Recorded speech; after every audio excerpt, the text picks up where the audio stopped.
المومنین علیہ الصلوۃ والسلام نے یہ وصیت کی تھی کہ ان کی قبر کو مخفی رکھا جائے،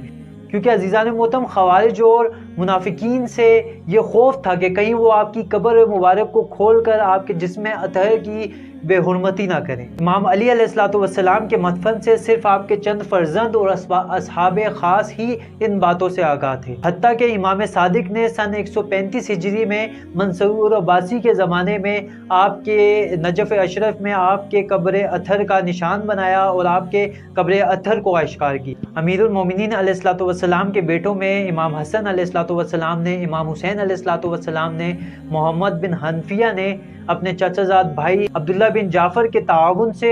آپ علیہ الصلوۃ والسلام کو نجف اشرف کے مقام میں سپرد خاک کیا، کیونکہ عزیزان محترم بنو امیہ اور خوارج اگر آپ کی قبر اطہر کو ڈھونڈ لیتے تو وہ آپ کی قبر کشائی کر آپ کے جسم اطہر کی بے حرمتی کرتے، لہٰذا امام علی علیہ الصلوۃ والسلام